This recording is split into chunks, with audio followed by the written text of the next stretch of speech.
everyone, and welcome to Lying Around Connecticut with Carol and Harry. I am Carol Kearns. My husband Harry Shue is our co-host. Our mission for the show is twofold: to provide information about Connecticut Lions events and to showcase the many different organizations and causes that Lions support locally, regionally, and internationally. Harry? Good evening and welcome. Please consult our website at www.lions23b.org or your district spirit for more information on coming events. Hello everyone, and welcome to Lying Around Connecticut with Carol and Harry. Welcome back to the conclusion of the International Director Candidate Forum. It has been a great forum. Both candidates have done a super job. At our midwinter this past February, International Director Allen came to the Leo Forum and said closer to the mic? And how Thank you. how important the Leos were, and he was so excited to see so many Leos in Connecticut attending this.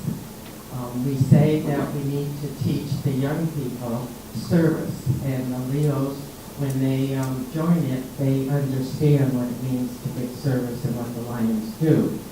So what is it that you see in this organization, this important organization, to get our Lions? You might, they might join Connecticut Leos, but then go to college somewhere else and bring that with them.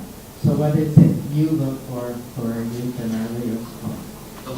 The Lion Initiative has been around for a while, and it's really important to talk about the way that's worked. And again, in parts of the world, it will work very, very well. The transitions from an 18-year-old Leo to a full-blown Lions Club member, and that's going to continue. We need to nurture that program along. In other parts of the world, with the Omega Lions, they start at age 35. They go up to age 35 as a Leo. So we need to address that from the international board level as far as what the real purpose and demographic is. What group are we trying to focus on and attract? But here in the U.S., here in Connecticut, we have a tremendous Leo program, and we run a tremendous Leo conference for them simultaneous with our midwinter conference. And our leaders, Diana Grisey and so many others, should be commended for the work that they do. And it is a showcase for our international director guests when they come in to walk through the rooms and go in between the tables and see the projects that they're working on and talk to them face to face about what issues are presenting themselves to these young people in our schools and in Lionism, and where they're going to take things after they graduate, what kind of opportunities are they going to have. I don't know the answers to the transition role of going from Leo to Lions. I know it's a big ask, especially in a state like Connecticut, where a lot of our talented kids do leave the state. But we also have a great university system and a great community college system. And we only have a few campus clubs. Now, I was district governor or council chair, I believe, when the Yukon Lions Club was formed. And that was a great and unique opportunity. We had a great charter day for them up at the Ethan Allen Hotel, and it was wonderful to see these Lions these new Lions take on the new role. And a lot of them had been local Lions, local Leos in the clubs in and around the Stores area. But we also have the Trinity program in District B that's been a very active Lions Club for a long time. But we have tried in other districts, including in District A, to get like Naugatuck Valley Community College to form a Lions Club. And it's a hard thing to do because you need to get the approval of the administration to keep things going. And again, you have a constant cycle of young people moving in and out, especially at the community college level where they're usually only there for 2 years.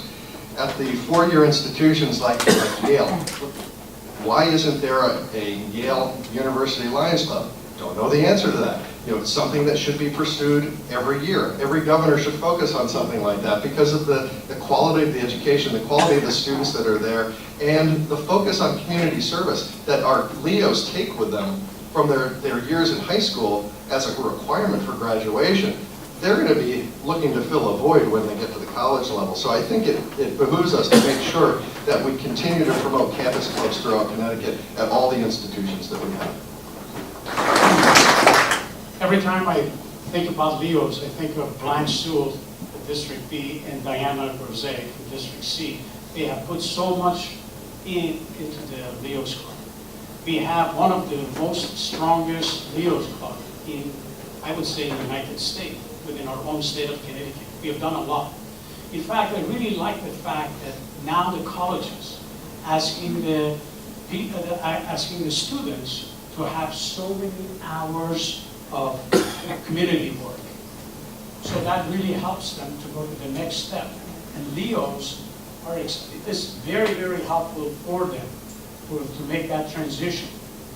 Now, going back to the college clubs, or the clubs that they are like Yukon Club, or we have we have a few clubs like that. The problem with those, we keep changing the kids come into freshman, sophomore, and eventually junior, and then they become senior and they're gone.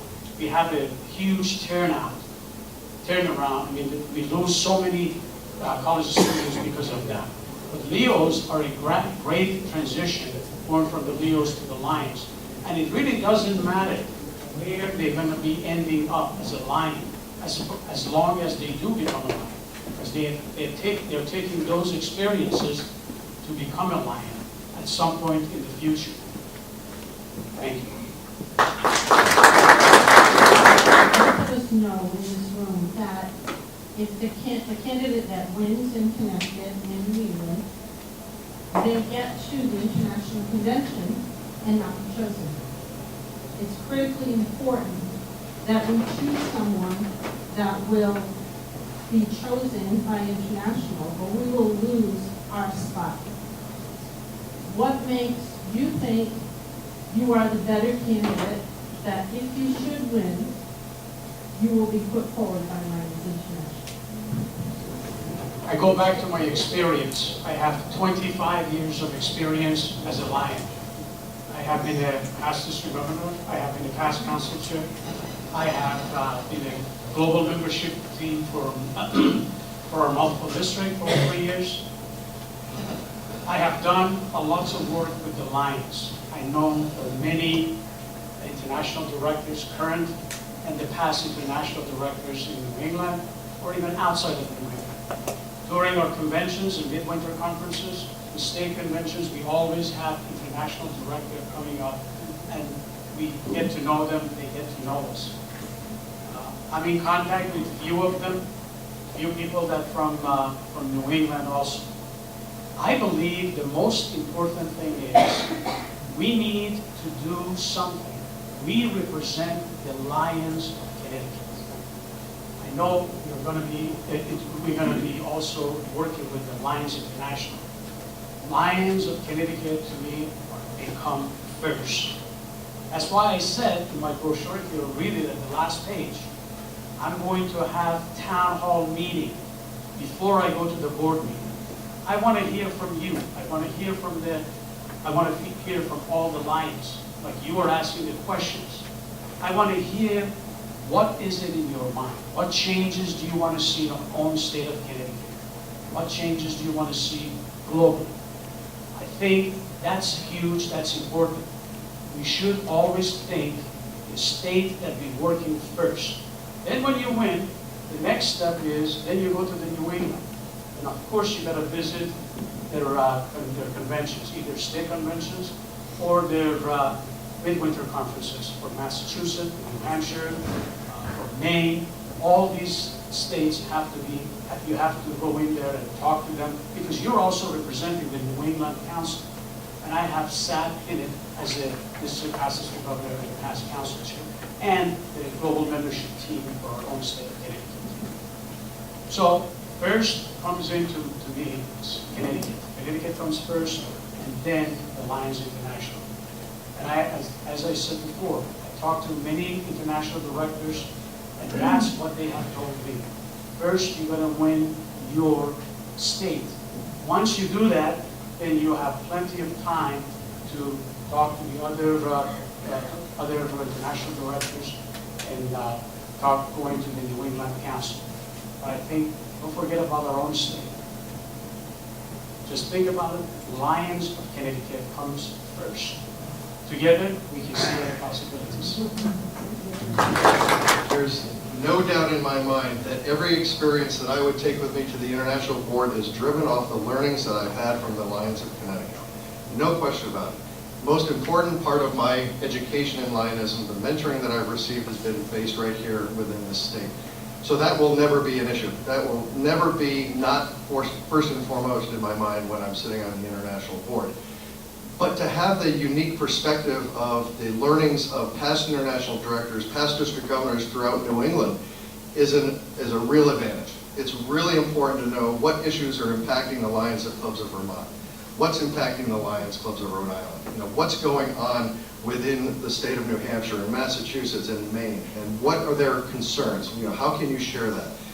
Serving on the New England Lions Council board and as its president for a year gave me that education that I really needed to feed the interest to keep moving forward in Lionism, because it gave me a geographic reference to what's most important for our part of the world and the part of the world that our International Association looks to for candidates for service on the International Board. We have a unique history that other parts of the country don't have in the fact that we have this unofficial New England Lions Council that's met for many, many years to talk about best practices, what works best for the New England states, what works best in Connecticut versus Massachusetts versus New Hampshire. Those kind of things are critical to the development that I've had as a Lion and will be a part of what I use to share my experiences with the International Board. So there's just a lot going on as far as those relationships go, even beyond the New England states as well. The opportunities to meet with PIDs and current international directors and past international presidents through the various activities, including having past international president Wayne Madden and Wing Kun Tam and Frank Moore at our New England Lions Council Melvin Jones dinners, and being able to sit next to them and talk with them and share the stories with them and talk to Wing Kun Tam about Leos. I mean, talk about that part of the world and the impact of Leos on Lionism is just a tremendous opportunity that I'll never forget. So we want to keep those dialogues going, and we will once the election on November 4th is completed, and hopefully we have the endorsements. We're going to take it to the next level after that, but not until. Right now the focus is on Connecticut and the importance of your voice and sharing with you what we hope to accomplish in service on the International Board.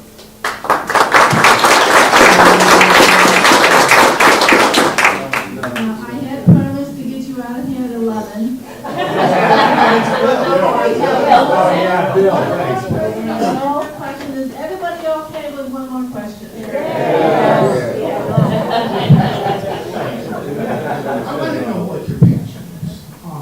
International, what we have programs on the blind, diabetes, hunger. Can't hear you. No.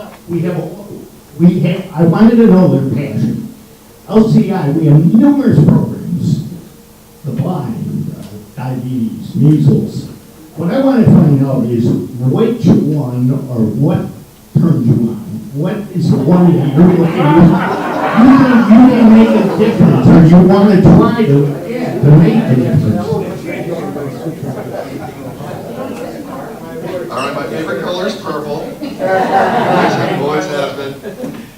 What's my passion? Since joining the Brookfield Lions Club, my passion has been diabetes awareness. I started an event called the Strides to Cure Diabetes, which is now in its 10, 11, 12th year. In addition to another road race that our club does to support our Connecticut Lions Research Foundation. So diabetes awareness and my relationships with used to be the Fairfield County office of the Juvenile Diabetes Research Foundation. Now it's the Hudson County Fairfield Westchester JDRF organization. Continues to this day, and they have reached out to me. I was very honored to receive one of their Volunteer of the Year awards a few years ago at their annual meeting for the service that we do for JDRF and promoting education among our Lions and beyond, certainly beyond, about the issues of dealing with juvenile diabetes. So that would be but one passion that I have. I think the other passion that I have is really to focus on keeping the board moving forward. And the work that I do and the work that I've done in Lionism has always been for the benefit of taking the next step forward, to take what we're given and to move it into a better place. And we talk about leaving, as an up-and-coming district governor, you're going to be charged with leaving the district in better shape for your successor. And I know you will, and I know the other leaders in this room have done that as well. So we have to make sure that we're going to do that at the international board level too. When half of our international board, when 17 directors step off in Las Vegas, the next 17 better be ready to hit the ground running, knowing exactly what's already going on the board. And I think that the relationships that I've been able to build over the years, the connections that I've shared with other people throughout the country have really helped me to understand what those next steps will be, and how to ask the right question, and how to be recognized for the passion that we have as Lions, and how to move that forward within the association. So the passion for Lionism is the overall overarching feeling, but if there were an individual thing, then I'm directly in line with the Diabetes Awareness Initiative. You heard me today talking about the signature project, and that project is Diabetes Awareness and Education. But one thing that I started getting involved a few years ago was the kids side that I really enjoyed getting involved in. I noticed many Lions came forward. I remember we had issues when we were in the Connecticut Lions Eye Research Foundation with the donations. The districts weren't donating like they used to. Everything changed when we started asking for the matching contribution from LCIF for the kids side. Clubs started writing checks. We started giving money that they never did. We had the incredible, successful year with Keith Muir as the president of the club. I really and truly enjoyed it. Those 2 years were really one of the best years I have enjoyed as being a Lion. Seeing all the Lions getting involved in something that they see that it makes a difference. We have already made a difference. So much difference that we have received letters. From Bristol, we received a letter from a parent that thanking the Lions of Connecticut because of the young girl, the twins, that they went and they were screened. And they found out they had many issues. And then they were taking care of all those issues. When I read about Veriana's story right in the website, I highly recommend you to go in there and look at it if you haven't seen it, about that young lady who was saved by screaming. This is extremely important. Even Lions Club International is doing a lot. They're actually promoting that all over the country, U.S., and outside of the U.S. So kids side, it would be my second passion, but I believe diabetes awareness and education is extremely important. I can tell you also, even the government started caring about things like that. What they're doing is, that if you go to the fast food stores, when you order food, when you see the foods in there, they have calories next to it. So it makes a difference. That's education and awareness. Before you order the Big Mac with the 1,200 calories, you're going to be thinking twice. So that tells me that is extremely important. That's education. We need to get that for our own Lions, our own districts, and our own multiple districts. Thank you. So that is it for the questions and their opportunity to hear what your issues are and to respond to those issues. So let me just take one last minute to thank the candidates. One last round of applause.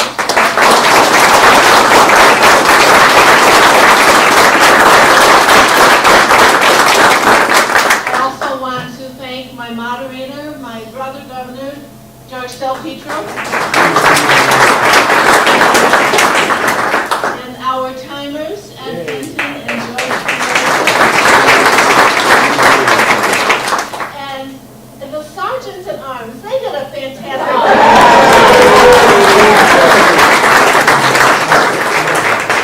And I especially want to thank all of you for coming this morning. You know, when we talked about this, we didn't know how many people would come. And this is great. We've got almost 100 people here. And this is really good. So the next event, I think Mark mentioned it in one of his responses, November 4 is our special convention. The special convention, we will be voting for one of these people to represent Connecticut as our next ID. The special convention will be right here in Middletown. It's down the street on Hunting Hill Avenue. Woodrow Wilson Middle School. Every club has received a letter. That had to go out 60 days ahead. 30 days ahead, we will be sending delegate information, and you all know how the delegate process works, right? So we'll be sending delegate information out. Actually, CST Dave Yaddick will be working with the governors and all of the cabinet secretaries to get the delegate information out. Then you will come, be certified to vote. We will have a nomination of each of the candidates, a seconding speech of each of the candidates, 5 minutes and 3 minutes respectively.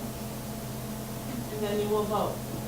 In the event of a tie, we will have a second vote. We will be prepared for that. Now, for the special convention, I need your help. Not only do we need all of you here to go to the special convention, but we need all the other delegates and anybody else in your club that is interested. For the special convention, we will have approximately 500 or so, more than 500 eligible delegates from around the state. Now, every delegate can also have an alternate. So it would be valuable if we had 1,000 people come to that, because we have approximately 500 delegates and 500 alternates. And anybody else in your club that is interested. The auditorium down at the middle school will hold many more than this room. They told me the capacity was 150, and I think we did a pretty good job. But I want you to go back to your clubs and talk about the value of representing your club at this special convention. The delegate's responsibility is to vote. So it's important that when you're selecting your delegates, number one, they're able to come. They will come and cast a vote. We don't want anybody with a conflict of time because we can't change the date. And once again, the Middletown Club has been my connection with Middletown to get into a Middletown facility. So thank you all for coming today. I appreciate it. Oh, I have a question. What time of day? The special convention will be in the morning, and I don't have the letter in front of me, but I believe we sent the letter out that we would open the doors and start certifying at 9 o'clock. Convention should start at 10 because it's going to take a while to get 500 delegates through the certifying process. And I would anticipate within an hour we will be done with that convention. For clarification for delegate status, delegates, the number of delegates in your club is based on your membership from a year and a day ago. That does not mean your delegate has to have been a lion for all that time. So if you have someone in your club that's brand new and it fits in your delegate count, they are certainly legally able to vote. And I think that people need to know that the lion doesn't have to be a lion for a year and a day. But the number of delegates is based on the club membership a year and a day ago. A year and a day ago, the month preceding the month of the special convention. Right. So that's why we have to wait until October 1st to get the numbers and deduct those from a year ago. Thank you. What about the new clubs that have started recently? New clubs, have they been chartered? Yes, they've been chartered. So if the charter has been sent in, a new club gets 1 delegate. No matter how many members they have, they get 1 delegate.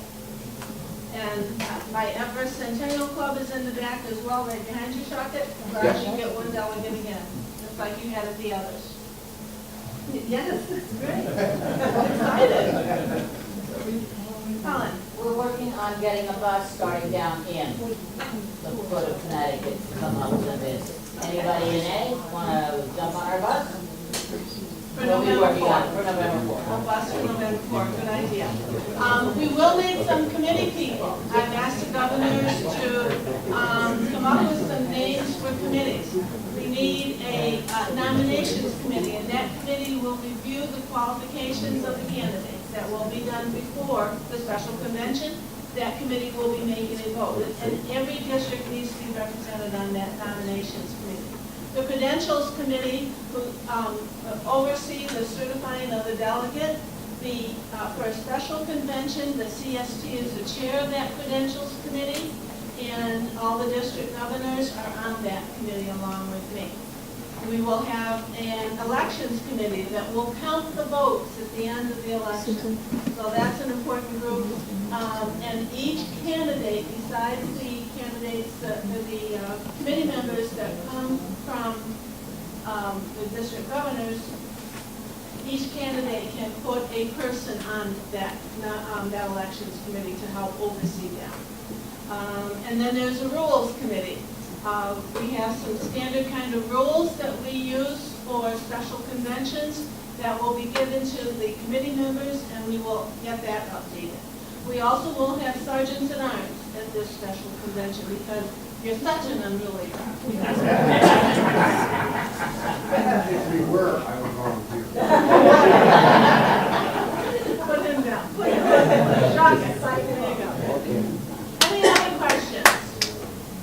Then I will see you all November 4th. Thank you again for coming. Thank you. Hello again, everyone. Back to our Lying Around Connecticut with Carol and Harry. We had a great 90 minutes of question and answer. Lots of wonderful information. We have two excellent candidates, but that's going to do it for this episode of Lying Around Connecticut with Carol and Harry. Bye now. Bye-bye.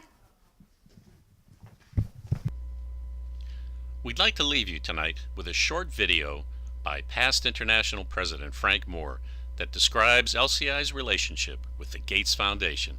See you next week.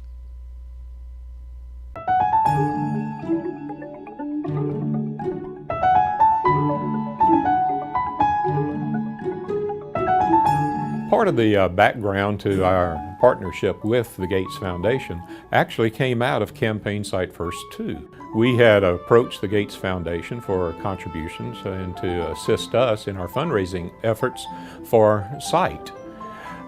It was during this period of time, however, the Gates Foundation was beginning to modify their funding mechanisms and were actually looking in areas such as eradication of preventable disease in the world. So they approached us about, well, have you thought of other areas that we might be able to partner? We were able to open a dialogue and develop a program within LCIF to assist them in their initiatives and also involve the Lions. And they said, this is a perfect marriage for us. We will develop the programs, you provide the delivery mechanism and have the active involvement of the local citizenry through our Lions clubs in the local area. So it's been a wonderful partnership that has developed. It grew to be something even larger than what we initially asked for, and another opportunity to meet a desperate need in the world.